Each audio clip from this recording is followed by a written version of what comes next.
Hello জনগণ, চলে আসলাম দুনিয়া টাকার গোলাম 14 নম্বর পর্ব নিয়ে। 13 নম্বর পর্বে দেখানো হয়েছিল ফাতেমা বিয়ে না করে চলে যাচ্ছে এবং গোলাম ওই মুহূর্তে খুব মন মরা ছিল এবং একটা পর্যায়ে গুলির আওয়াজ শুনতে পায় ফাতেমা। ঠিক তখনই দেখা যায় ফাতেমার বাবাকে কারা যেন গুলি করেছে। হঠাৎ করেই চারিদিক নিস্তব্ধ হয়ে গেল। দেখতে পাই আমরা ঘাতককে, যিনি গুলি করেছেন, এবং ফাতেমা দৌড়ে যায় তার বাবার কাছে। তার বাবাকে বুকে নিয়ে কাঁদতে থাকে। একটা পর্যায়ে সেই ঘাতক বলতে থাকে, আমার চাচা কিন্তু সৎ চাচা। এবং ওই টাইমে পুরো বিয়ে বাড়িতে কান্নার রোল বয়ে যায়। ঠিক ওই টাইমে গোলামের সে জাতের লোকজনরা ওই ঘাতককে ধরে এবং গোলাম যে তাকে একটা ঘুষি মারে।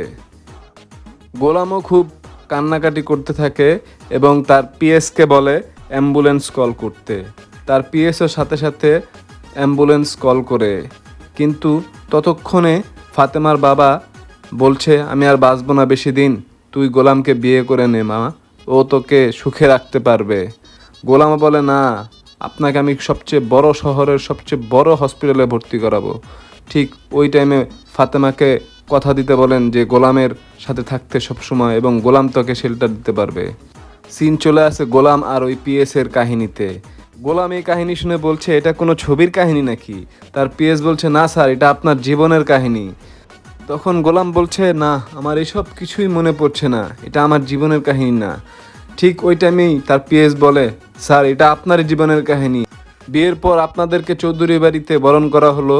তখন ঠিক টাইমেই গোলাম বলে ওঠে, তারা কি দুবাইতে ঘুরতে গিয়েছিল হানিমুনে? ওখানে দাউদ খানের সাথে সেজাতের সমস্যা হয়। ঠিক টাইমে তার পিএস বলে, হ্যাঁ স্যার, জি স্যার ঠিক বলেছেন।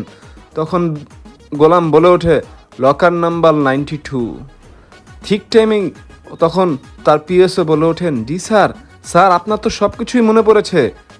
কিন্তু গোলাম বলছে, না, আমার কিছুই মনে পড়ছে না, আসলে এগুলো আমার কেমনে মাথায় আসলে আমি বুঝতেছি না। ঠিক তখনই বলে ওঠেন, না, আমি গোলাম, আমি সেজাত না, আপনারা ভুল করতেছেন।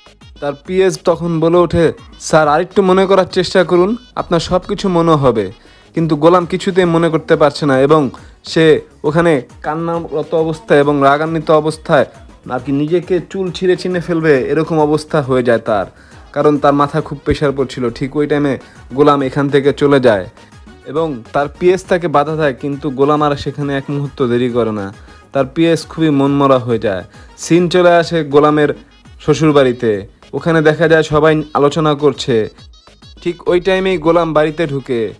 ফাতেমা যখন উপরে যায়, রিশাদও তার পিছনে পিছনে যায় এবং গোলামের শ্বশুর তাকে বলে, তুমি বাহিরে সবাইকে বলবো তুমি গোলাম, তুমি আর সেজাত নও।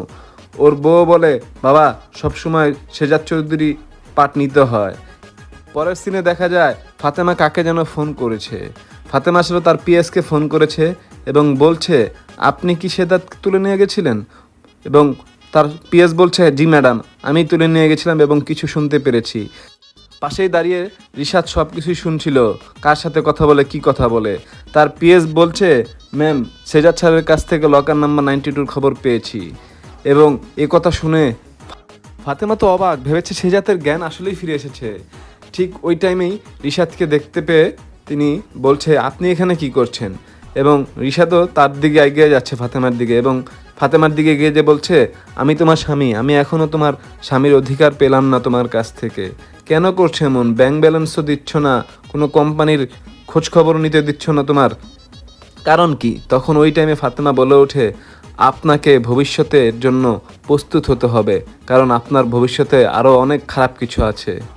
রিশাদ তো একটু ভয় পেয়ে যায় ফাতেমার এই থ্রেড দেখে, এবং ফাতেমা এই থ্রেড দিয়ে ওখান থেকে চলে যায়। রিশাদও অন্য কোনো প্ল্যানিং করতে থাকে এবং বলে, ঘুঘু দেখেছো, ঘুঘুর ফাঁদ দেখনি, এখন দেখবে আমার খেলা। আসলে রিশাদ এখানে অন্যরকম কোনো একটা খেলা খেলতে যাচ্ছে গায়েস। আমরা দেখে যা বুঝতে পারছি, সে হয়তোবা কোনো ধরনের বড় একটা প্ল্যানিং করবে। হঠাৎ করেই দেখা যায় রিশাদ দাউদ খানের এরিয়াতে চলে এসেছে। দাউদ খানের লোকজন তাকে গান অ্যাটাক করে রেখেছে এবং দাউদ খানের পিএসের সামনে এসে রিশাদ বলছে সে দাউদ খানের সাথে দেখা করতে চায়।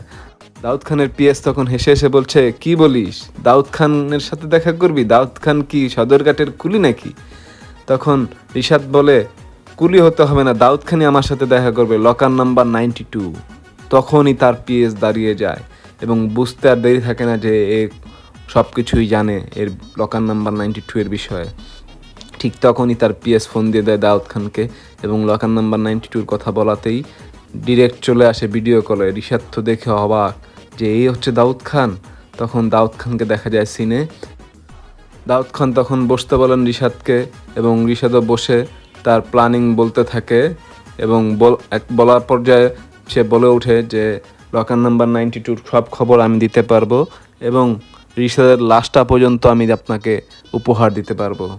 ঠিক ওই টাইমেই রিশাদ বলে ওঠে যে আমি তো সব কিছু আপনাকেই দেব, কিন্তু এর বিনিময়ে আমারও তো কিছু দরকার।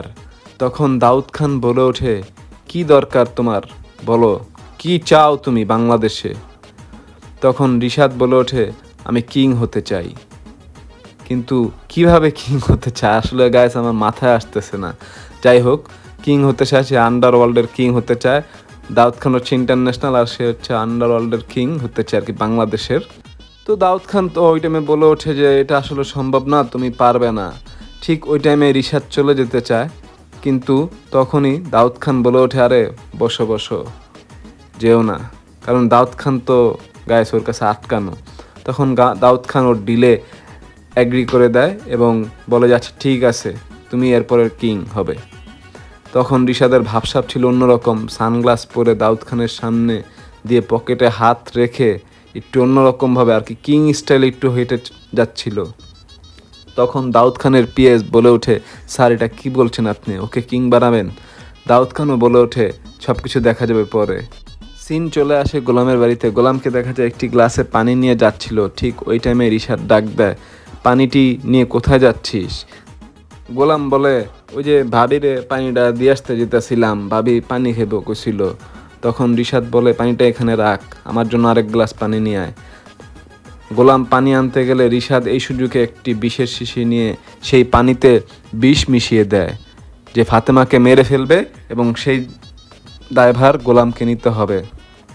ঠিক যেমন কাজ তেমন কর্মই করে রিশাদ।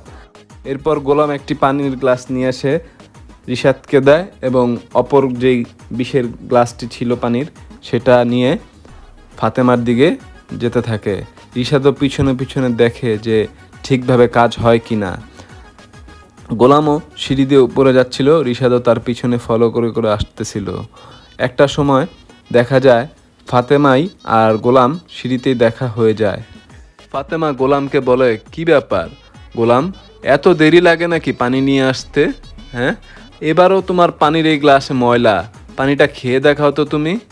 তখন গোলাম বলে না না ভাবি, এই ভুল আর আমি করছি না, এবার ভালো কইরা মাইনজা গইসা তারপরে এই গ্লাসটা নিয়ে আসছি ভাবি, এই পানি আপনারে খাইতেই হইব ভাবি। কিন্তু গোলাম তো আসলে চালাকি করে আসলে সব কিছু করে ফেলেছে এবং ঠিক ওই টাইমেই ফাতেমা এখন আর কি করবে আসলে বুঝতে পারছে না, কারণ এই পানি তো গোলামকে খাওয়াতেই হবে। কিন্তু পাশ থেকে আবার রিশাদ সব কিছু দাঁড়িয়ে দাঁড়িয়ে শুনছিল যে ফাতেমা কেন এই কাহিনী করছে এত, এই পানির গ্লাস নিয়ে আসলে খেয়ে ফেললেই তো হয়। আরে ভাই ঠিক তখনই ওই টাইমেই চলে আসে রিশাদের মা, এসে বলে এই গোলাম এক গ্লাস পানি দিত আমাকে। ফাতেমার হাতে পানি দেখে তিনি ওই গ্লাসটা নিয়ে নেন এবং বলে দাও দাও এই গ্লাসটা আমাকে দাও, তুই ফাতেমার জন্য আরেকটা পানি নিয়ে আস। আর রিশাদের মা ফাতেমার হাত থেকে ওই পানির গ্লাসটা নিয়ে খেয়ে ফেলেন। হালকা কয়েক ঢোক খেয়েছে।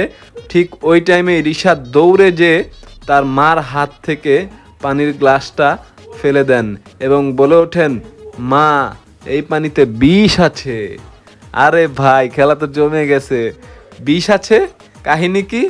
ফাতেমা তো টের পেয়ে গেছে এবং ফাতেমা বলছে রিশাদকে এই গ্লাসে পানিতে বিষ ছিল, আপনি কিভাবে জানলেন?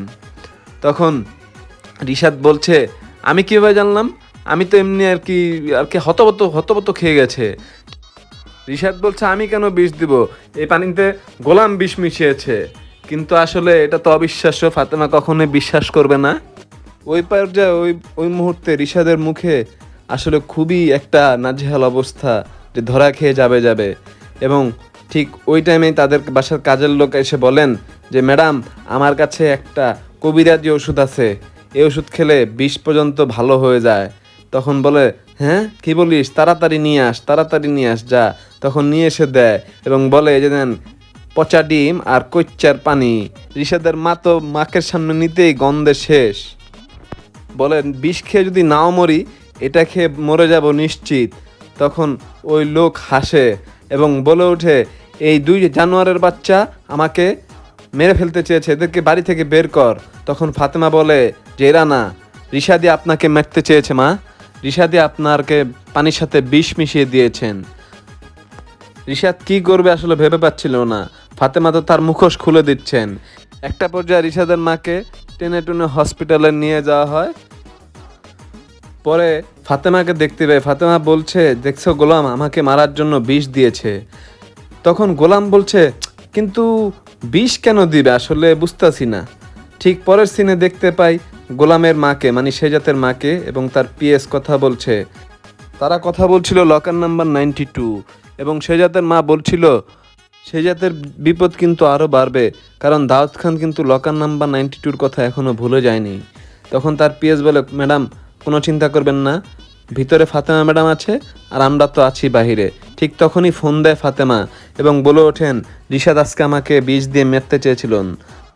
তখন শেজাতের মা বলে ওঠে বোমা তুমি এ বাসায় চলে আসো, কিন্তু ফাতেমা কোনো মতেই রাজি না, বলেছে তিনি শেজাতকে নিয়েই তারপরে ফিরবেন। ঠিক ওই টাইমে বলেছেন ঠিক আছে মা তুমি সেফ থেকো, তোমাদের বাহিরেও শত্রু ভেতরেও তোমাদের শত্রু আছে, এটা মনে রাখবে। ফাতেমা বলে জি মা, আমি নিশ্চিত এখানে কোনো সমস্যা হবে না ইনশাল্লাহ। এবং পরের সিনে দেখতে পাই শেজাতের মানে গোলামের দ্বিতীয় স্ত্রীকে এবং গোলামকে, তারা খুব রোমান্টিকভাবে আলাপ আলোচনা করছে তাদের সংসার নিয়ে। এবং গোলাম বলে আমার না খুব শখ বাসর ঘর করার, কিন্তু আপনি তো বাসর ঘর করতে দেন না, এর জন্য আমি আসলে করতে পারিনি। তখন তার স্ত্রী বলে ঠিক আছে আমরা একদিন বাসর ঘর করব। এবং পরের সিনে দেখতে পাই রিশাদ তার মাকে বোঝাচ্ছেন এবং একটা সময় রিশাদ বলেই দেন যে এই বিষটা আসলে ফাতেমার জন্যই তৈরি করেছিলেন তিনি। ফাতেমা রিশাদের এই সব কথা পাশে দাঁড়িয়ে শুনছিলেন এবং হঠাৎ করেই তার মাও আকস্মিকভাবে শক খেয়ে যায় যে কি বলছে আসলে, হ্যাঁ কাহিনী কি। তখন ফাতেমার আর বুঝতে দেরি থাকে না, রিশাদি আসলে ঘরের ভিতরে আসল শয়তান। তো জনগণ এই ছিল 14 নম্বর পর্বের কাহিনী। আস্তে আস্তে আসলে এই গোলাম চরিত্রের জট খুলতে যাচ্ছে, হয়তো 15 নম্বর পর্বে অনেক বড় একটা বিশাল ধামাকা রয়েছে। তাই লাইক অ্যান্ড সাবস্ক্রাইব করে সাথেই থাকুন। আল্লাহ হাফেজ।